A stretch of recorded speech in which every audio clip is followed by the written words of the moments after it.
The morning sun cast sharp shadows through the floor-to-ceiling windows of Hartwell, Morrison and Associates, one of Chicago's most prestigious law firms.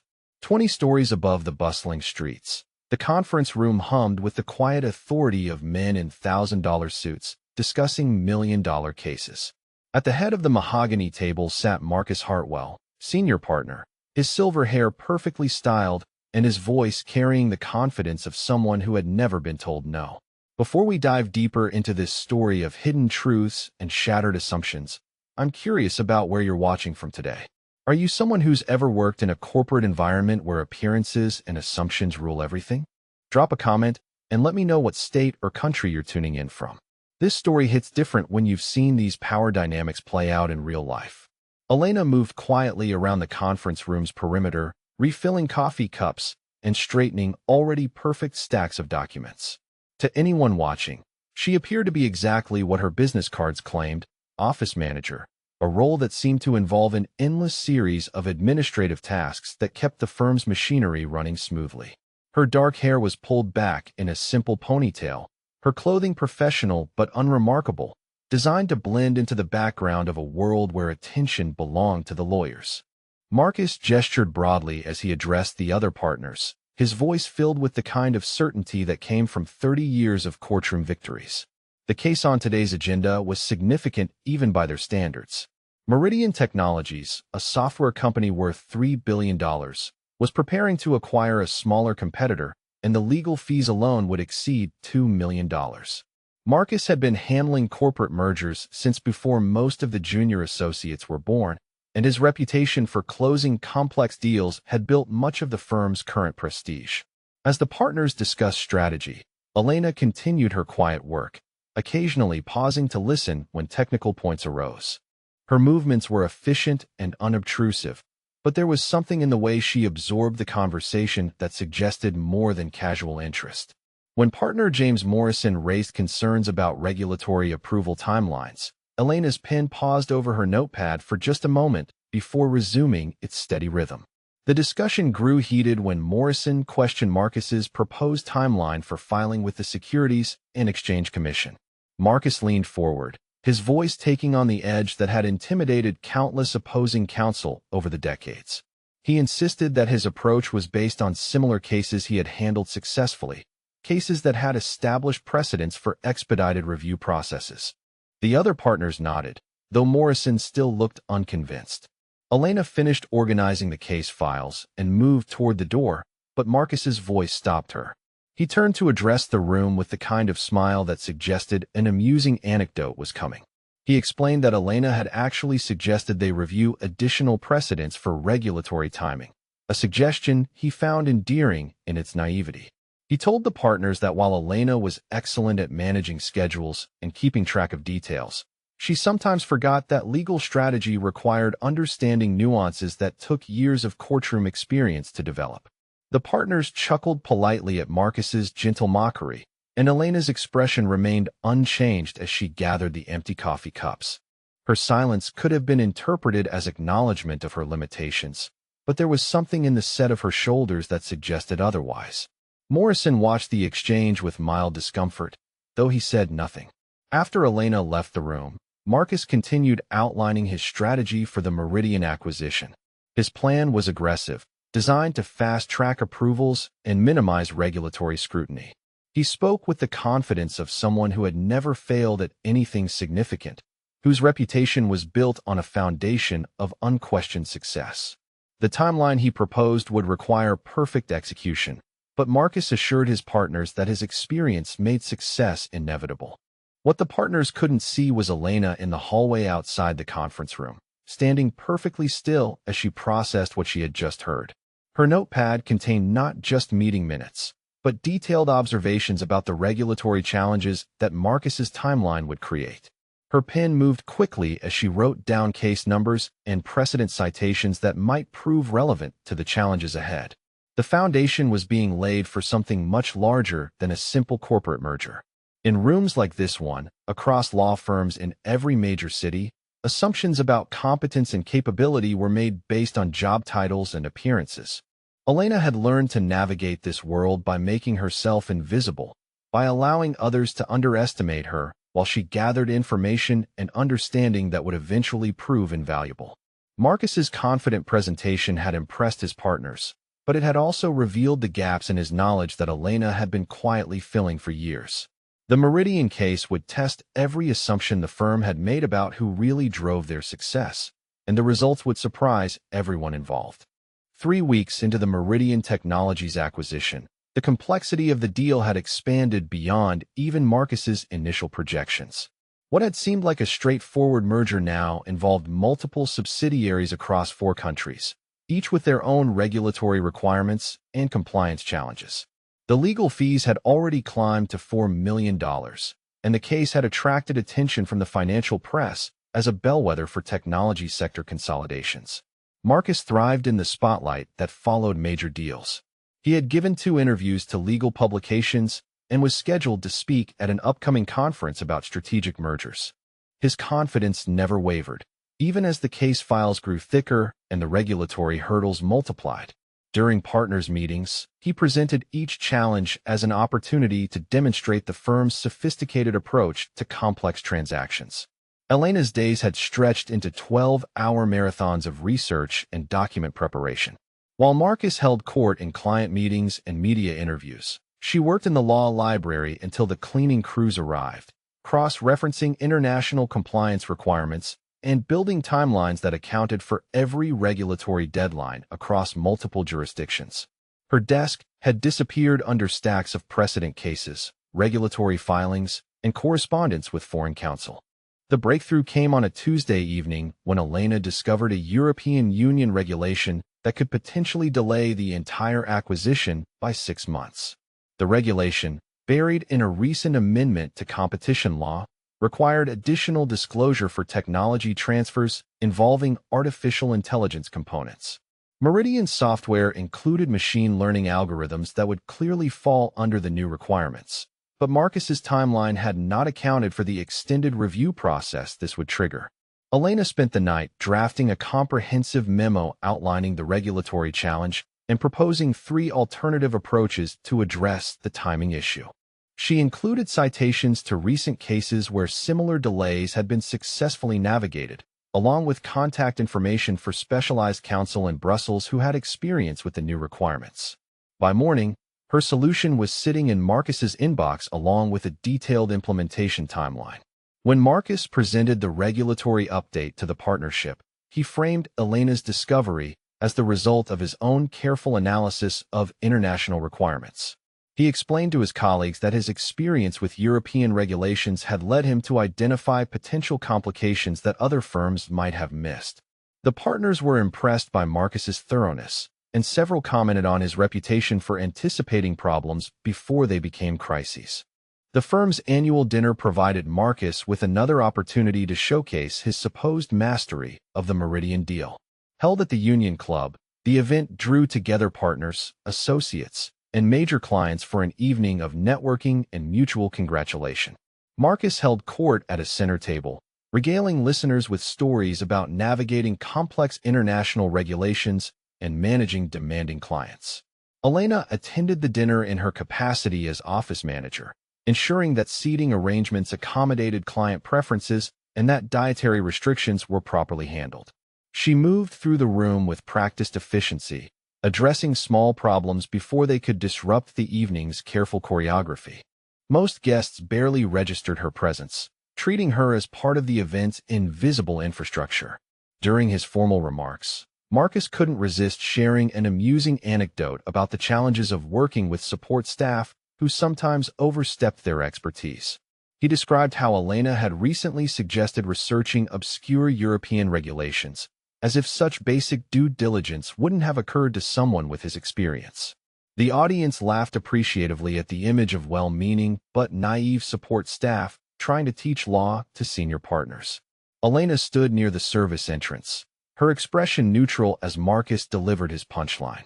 Several partners glanced in her direction with indulgent smiles, the kind reserved for employees who try hard but miss the mark. Partner Morrison caught Elena's eye across the room and offered what might have been an apologetic shrug, though he said nothing to challenge Marcus's narrative. The real work continued after the dinner ended. While Marcus networked with potential clients and accepted congratulations on his handling of the Meridian case, Elena returned to the office to prepare for the next day's crucial client meeting. Meridian's CEO and board members were flying in from Seattle to review the regulatory strategy, and every detail needed to be perfect. The client meeting revealed the first cracks in Marcus's confident facade. Meridian's CEO, Patricia Chun, had built her company from a startup to a $3 billion enterprise by paying attention to details that others missed. When she asked specific questions about the European regulatory timeline, Marcus's answers were confident but vague, filled with assurances that his experience would ensure smooth approvals. Elena sat in the corner taking notes, but Chun kept directing questions toward her about logistical details and procedural requirements. Elena's responses were precise and specific, citing regulation numbers and referencing recent precedent cases that directly applied to Meridian's situation. Chun's questions grew more technical as the meeting progressed, and it became clear that Elena's knowledge of the regulatory landscape exceeded what might be expected from an office manager. When Chun asked about contingency planning for potential delays, Marcus assured her that his timeline included appropriate buffers for unexpected complications. Elena's pen stopped moving as she heard Marcus describe a timeline that bore no resemblance to the careful analysis she had prepared. The timeline Marcus presented was impossibly optimistic, based on assumptions that ignored the realities of international regulatory coordination. As the meeting concluded, Chun thanked Marcus for his time, but then turned specifically to Elena. She asked Elena to personally handle the coordination with European Council, saying she was impressed by Elena's grasp of the technical requirements. Marcus quickly interjected that all communications would naturally flow through him as lead counsel, but Chun's message was clear. She trusted Elena's competence more than Marcus's assurances. The weeks that followed established a pattern that would eventually expose the truth about who was really managing the Meridian acquisition. While Marcus continued to take credit publicly, Elena worked behind the scenes to solve problems that his overconfident timeline had created. Client confidence in the firm remained strong, but increasingly, that confidence was based on Elena's work rather than Marcus's reputation. The negotiations had reached their most critical phase when opposing counsel delivered a bombshell that would test everything Marcus claimed to know about international corporate law. Catherine Walsh, representing the target company being acquired, had built her reputation on finding obscure regulations that could derail even the most carefully planned transactions. Her research team had discovered a conflict between new data privacy requirements and the proposed technology transfer structure that could invalidate the entire deal. Marcus sat at the head of the conference table in what should have been his moment of greatest triumph. 6 months of work had led to this final negotiation session, where terms would be locked in and regulatory filings prepared. The room was filled with senior executives from both companies, investment bankers who had structured the financial components, and lawyers whose combined billing rates exceeded $50,000 per hour. Walsh's presentation was methodical and devastating. She outlined how recent changes to international data protection laws created new requirements for technology companies transferring algorithmic processes across borders. The regulations were so new that few firms had encountered them, but they carried penalties severe enough to block the entire acquisition. Her team had prepared a 40-page analysis demonstrating that Meridian's proposed structure would violate data sovereignty requirements in 3 different jurisdictions. Elena watched from her seat against the wall as Marcus absorbed Walsh's challenge. She had spent weeks researching exactly these regulations, and her files contained detailed analysis of potential solutions. 3 different approaches could address Walsh's concerns, each requiring different trade-offs between timing, cost, and regulatory complexity. Elena had prepared comprehensive memos outlining each option, but Marcus had dismissed her research as unnecessary detail. As Walsh continued her presentation, Elena could see Marcus growing increasingly uncomfortable. His confident demeanor began to crack as he realized that his planned responses were inadequate for the technical challenges being raised. The data sovereignty issues Walsh had identified were precisely the complications Elena had warned about, complications Marcus had brushed aside as theoretical problems that experienced counsel could easily navigate. Elena quietly pulled out her notepad and began writing. Her message was concise but essential, outlining the three regulatory approaches that could address Walsh's concerns. She slid the note across to Marcus, hoping he could recover the situation before client confidence was permanently damaged. The solution required acknowledging that additional regulatory work would be needed, but it would demonstrate that their firm had anticipated these challenges. Marcus glanced at Elena's note, but seemed unable to process the technical content under pressure. Instead of presenting the detailed solutions Elena had outlined, he offered vague assurances that regulatory challenges could always be managed through proper planning and experienced counsel. Walsh pressed him for specifics about data localization requirements, but Marcus's responses grew more general and less convincing with each exchange. Patricia Chun, Meridian CEO, watched the proceedings with growing concern. She had built her company by surrounding herself with people who understood technical details and could provide clear answers to complex questions. Marcus's inability to address Walsh's specific regulatory challenges was undermining her confidence in the legal strategy that would determine her company's future. During a break in negotiations, Chun approached Elena privately. She asked direct questions about the data sovereignty issues Walsh had raised, and Elena provided detailed explanations about regulatory requirements and potential solutions. Chun's questions revealed sophisticated understanding of both technology and law, and Elena's answers demonstrated knowledge that went far beyond typical administrative responsibilities. Chun made a request that surprised everyone in the room. When negotiations resumed, she announced that she wanted Elena present for all future discussions about regulatory compliance. She explained that Elena's grasp of technical details would be essential for implementing whatever solutions the legal teams developed. Marcus protested that such arrangements were unnecessary, but Chun's tone made clear that this was not a suggestion. The afternoon session revealed the full extent of Marcus's limitations when facing sophisticated opposition.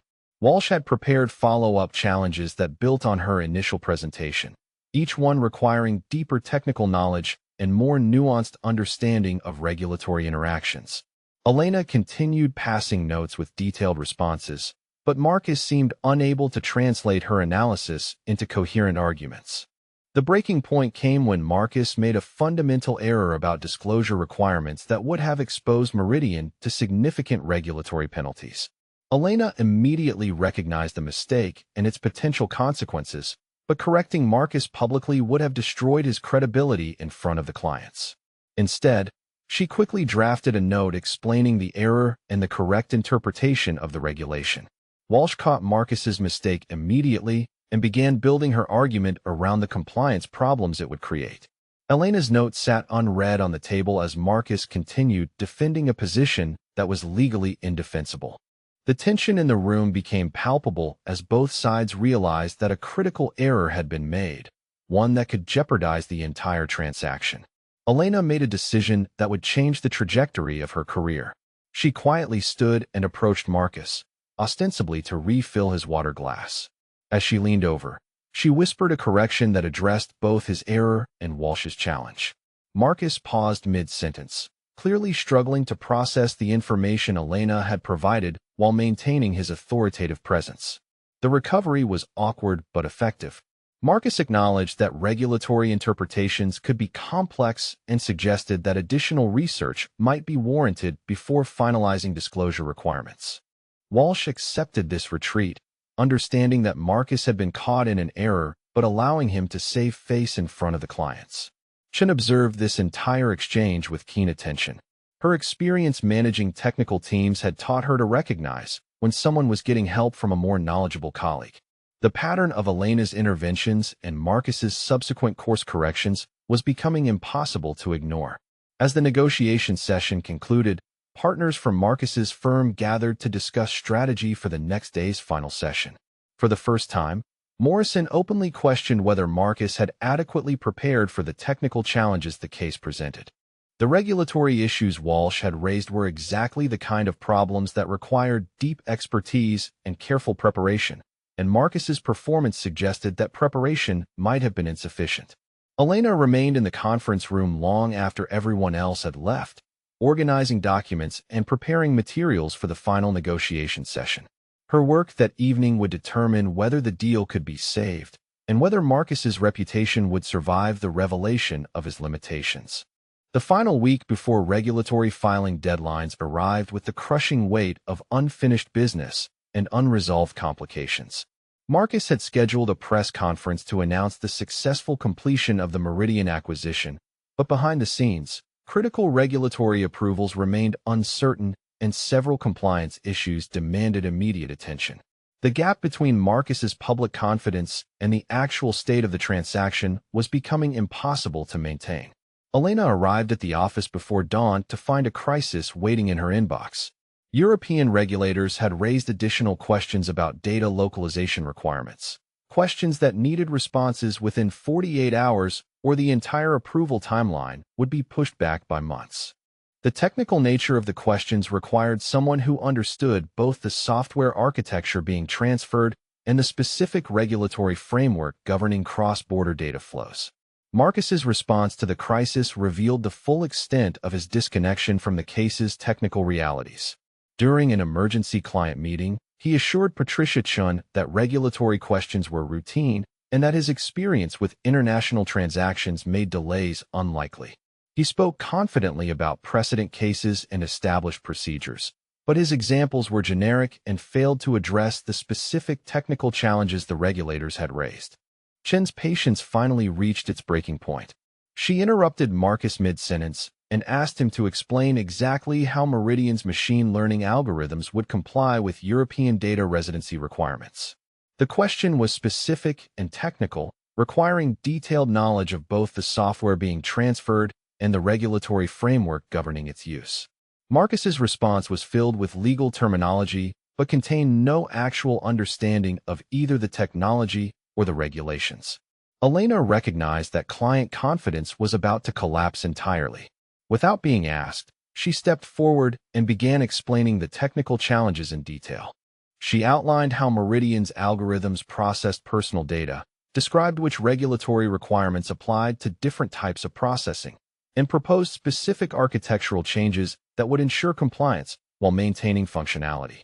Her explanation was precise, comprehensive, and demonstrated expertise that went far beyond administrative support. The room fell silent as Elena continued her analysis. She referenced specific sections of European regulations, cited recent enforcement cases that established precedent for similar technology transfers, and provided timeline estimates that accounted for both technical implementation and regulatory review processes. Chun listened intently, asking follow-up questions that Elena answered with the confidence of someone who had thoroughly researched every aspect of the compliance challenge. Catherine Walsh, opposing counsel, watched this exchange with obvious surprise. She had prepared for negotiations with Marcus based on his reputation and track record, but Elena's intervention revealed a completely different dynamic. Walsh began directing her questions specifically to Elena, recognizing that Elena possessed the technical knowledge necessary for meaningful discussion about regulatory compliance. Marcus attempted to regain control of the conversation by suggesting that Elena was simply repeating analysis he had prepared, but Walsh's next question exposed the flaw in that explanation. She asked about recent changes to data sovereignty rules that had been published only days earlier, changes that Elena had clearly studied but Marcus had not encountered. Elena's response demonstrated real-time knowledge and analysis, not memorized talking points. The transformation in room dynamics was immediate and unmistakable. Chen began addressing her questions directly to Elena, bypassing Marcus entirely when technical issues arose. Walsh followed suit, engaging Elena in detailed discussions about regulatory interpretation and compliance strategy. Marcus found himself relegated to observer status in negotiations he was supposed to be leading. During a break, Chen pulled Elena aside for a private conversation that would fundamentally alter the case's trajectory. She thanked Elena for preventing what could have been a catastrophic regulatory failure and asked Elena to take personal responsibility for all remaining compliance issues. Chen explained that Meridian's board had lost confidence in Marcus's ability to navigate technical challenges, but they trusted Elena's expertise completely. Elena's response surprised Chun with its directness and authority.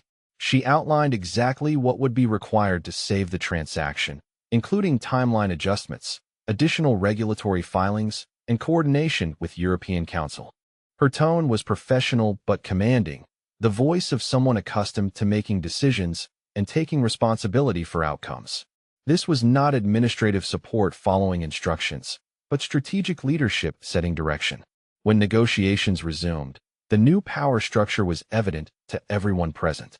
Elena sat at the table as an equal participant while Marcus struggled to maintain relevance in discussions that increasingly relied on technical expertise he didn't possess.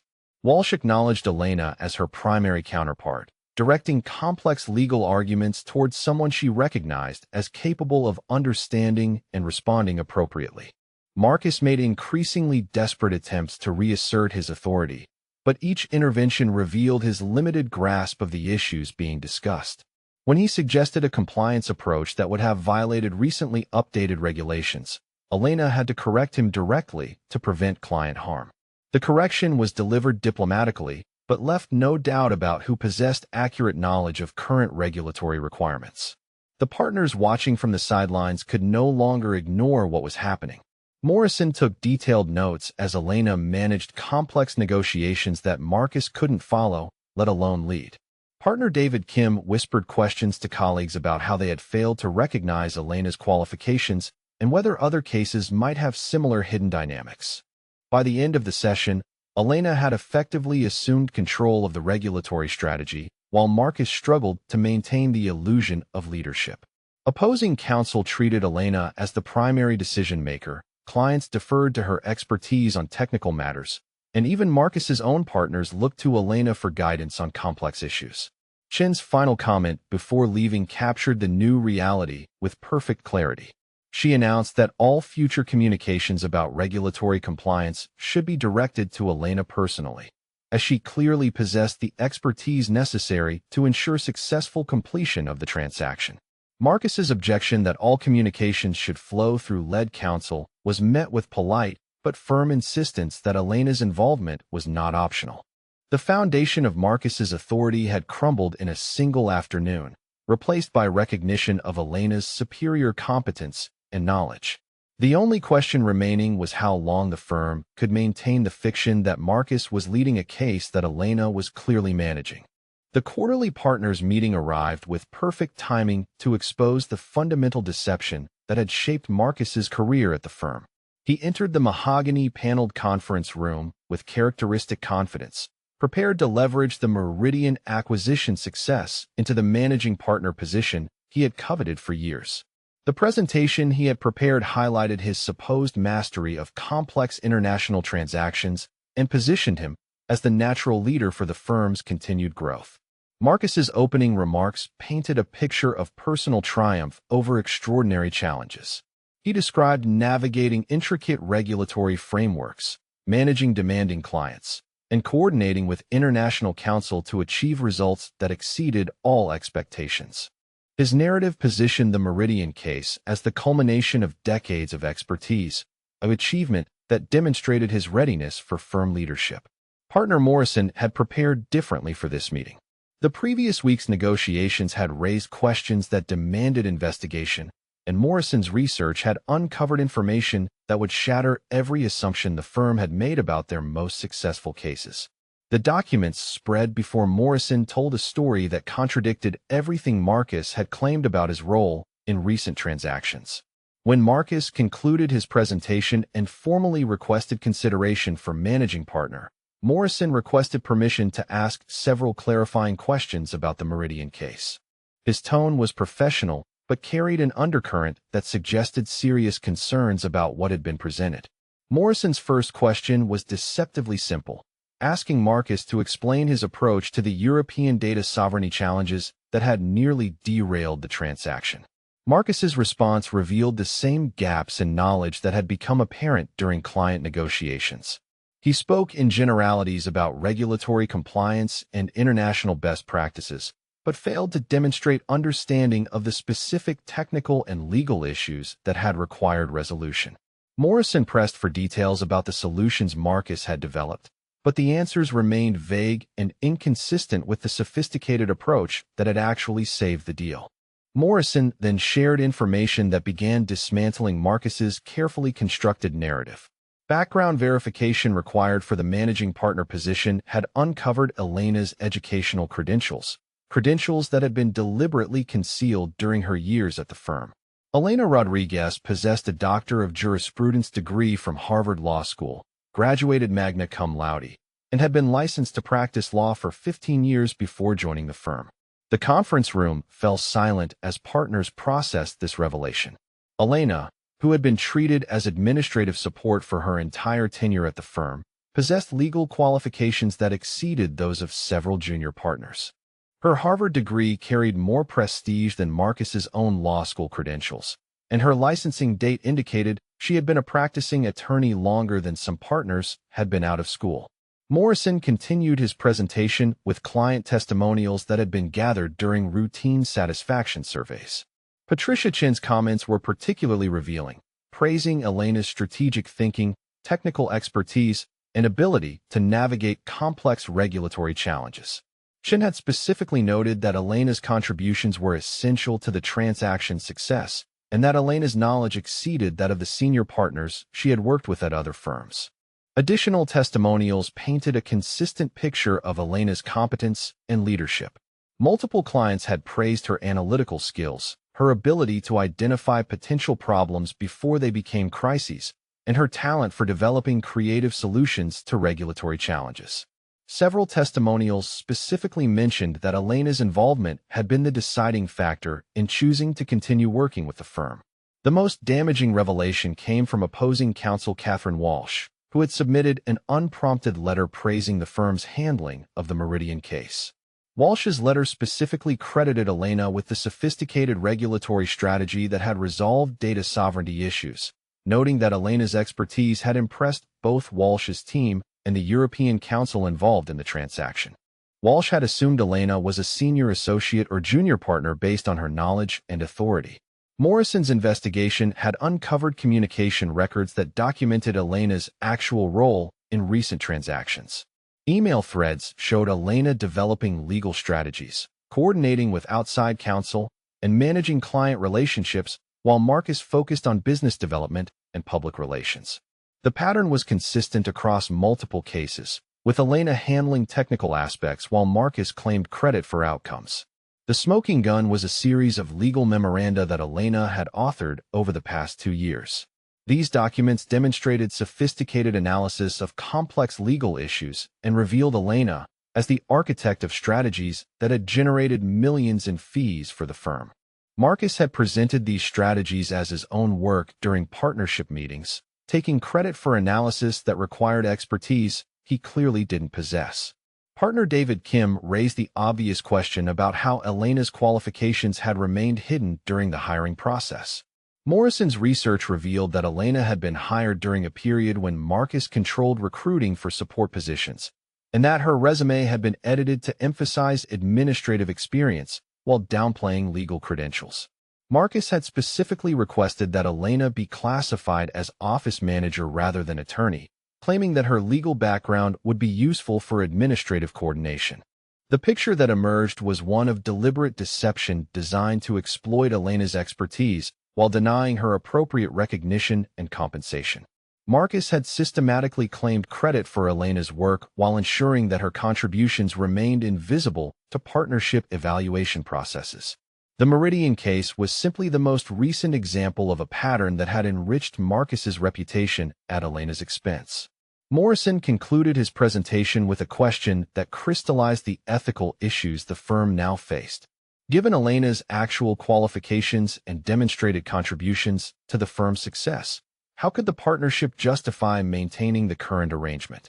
Elena had been functioning as a senior attorney while being paid and treated as administrative staff, a situation that raised questions about both employment law and professional ethics. Marcus attempted to defend his actions by claiming that Elena's legal credentials were irrelevant to her administrative role, but his explanation satisfied no one. The evidence Morrison had presented made clear that Elena had been practicing law without recognition, generating substantial revenue while being denied appropriate compensation and advancement opportunities. The partners' discussion that followed would determine not only the managing partner position, but the firm's response to years of systematic exploitation of Elena's expertise. Marcus's dreams of firm leadership had transformed into a fight for professional survival, while Elena's true qualifications demanded recognition that could no longer be denied. The emergency partnership meeting convened at 7 that evening carried the weight of institutional crisis. Every partner had received Morrison's full report detailing Elena's concealed credentials and Marcus's systematic exploitation of her expertise. The mahogany conference room that had witnessed decades of firm decisions now hosted a reckoning that would reshape the organization's leadership and expose ethical violations that threatened the firm's reputation. Marcus entered the meeting expecting to defend his managing partner candidacy, but instead found himself facing potential expulsion from the partnership he had helped build.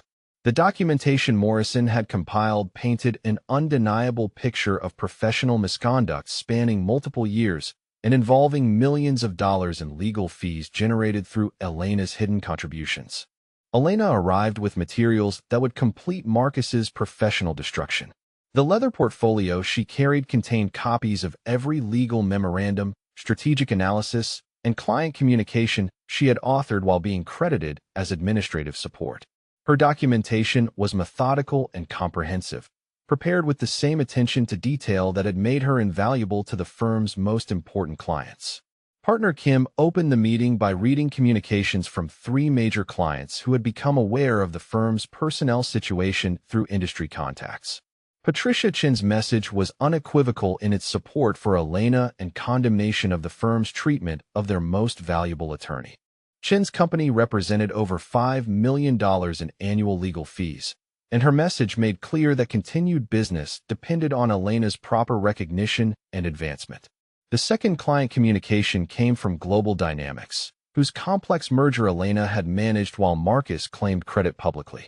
Their general counsel had specifically praised Elena's strategic thinking and expressed shock that someone of her caliber had been misclassified for years. Global Dynamics threatened to terminate their relationship unless Elena received appropriate recognition and compensation for her contributions. The most damaging client response came from Transcontinental Industries, whose CEO had worked directly with Elena on regulatory compliance issues. Their message detailed specific instances where Elena's expertise had saved transactions from failure, contrasting her competence with Marcus's inability to address technical challenges. Transcontinental's threat to move their business elsewhere carried particular weight, given their $20 million annual legal budget. Elena's presentation to the partnership was delivered with the authority of someone who had spent years being underestimated and was finally claiming her rightful place. She outlined the systematic discrimination she had endured, providing documentation of her actual contributions to every major case Marcus had claimed as personal victories. Her analysis revealed that Marcus's reputation was built entirely on work he hadn't performed and expertise he didn't possess. The legal implications of Elena's treatment extended beyond simple employment discrimination. She had been practicing law without appropriate licensing recognition, creating potential bar ethics violations for every partner who had participated in or benefited from the arrangement. Elena's documentation included evidence that partners had knowingly allowed an attorney to be misclassified, potentially exposing the firm to regulatory sanctions and client lawsuits. Elena's secret weapon was revealed when she presented copies of her employment discrimination complaint, already filed with the Equal Employment Opportunity Commission and prepared for federal court filing. Her legal action detailed systematic denial of advancement opportunities, compensation discrimination, and credit theft spanning her entire tenure at the firm. The complaint named Marcus specifically as the primary perpetrator, but implicated the entire partnership in maintaining discriminatory practices. The Bar Association ethics investigation that Elena had initiated would examine Marcus's conduct in claiming credit for legal work performed by others, misrepresenting his qualifications to clients, and deliberately concealing a colleague's credentials to maintain fraudulent advantages. Elena's documentation provided evidence of specific ethical violations that could result in suspension or disbarment, ending Marcus's legal career permanently. Morrison presented the partnership's options with stark clarity. Elena could be promoted immediately to senior partner with compensation reflecting her actual contributions, or the firm could face client defections, regulatory investigations, and federal discrimination lawsuits that would destroy their reputation and financial stability. Marcus could resign quietly with a confidentiality agreement or face public ethics proceedings that would expose his misconduct to the entire legal community. The partnership vote was swift and unanimous. Elena was offered the managing partner position with immediate effect, along with equity compensation reflecting 15 years of undervalued contributions. Marcus was presented with resignation papers and given 24 hours to decide whether to leave quietly or face public exposure of his ethical violations and professional incompetence. Marcus's response revealed the entitled mindset that had enabled years of exploitation. He demanded severance payments and continued partnership benefits, claiming that his business development contributions justified special treatment despite his fraudulent conduct. His threats to fight the partnership's decision were met with Elena's reminder that her federal discrimination lawsuit would proceed regardless, ensuring that his misconduct became public record.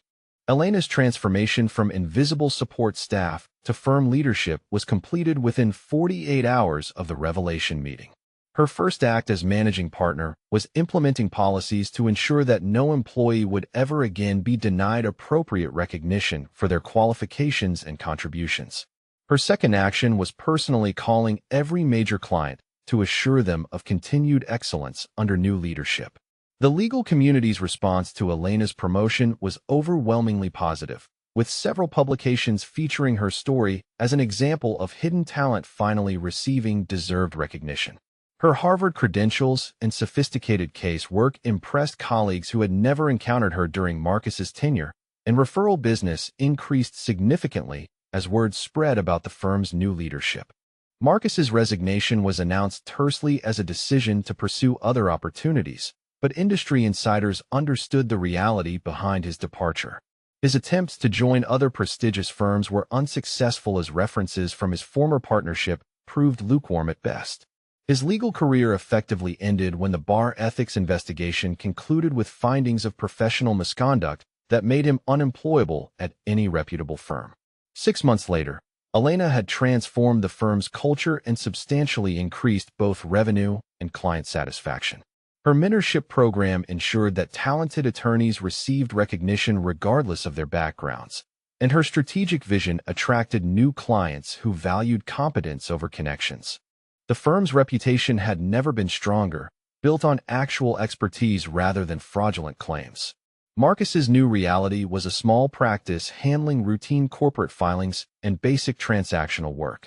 His office was a far cry from the prestige he had enjoyed through Elena's hidden contributions, and his income reflected his actual capabilities rather than stolen credit for superior work.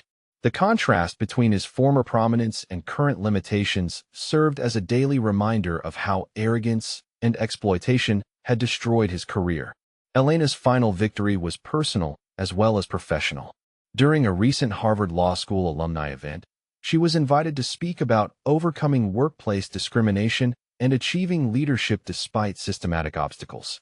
Her presentation inspired dozens of young attorneys who faced similar challenges, ensuring that her triumph would create opportunities for others who deserved recognition but hadn't yet found it. The story's lesson resonated far beyond one law firm's transformation. Elena's success demonstrated that competence ultimately prevails over deception, and that those who build their careers by exploiting others will eventually face consequences for their misconduct. Her journey from invisible support staff to firm leadership proved that talent and determination can overcome even the most systematic attempts at suppression. As we reach the end of this incredible story of justice and vindication, I'm curious about your thoughts. Have you ever worked with someone who deserved more recognition than they received, or witnessed situations where credit was given to the wrong person? What part of Elena's journey resonated most strongly with you? Share your experiences in the comments below, and let me know if you enjoyed seeing justice served in such a satisfying way.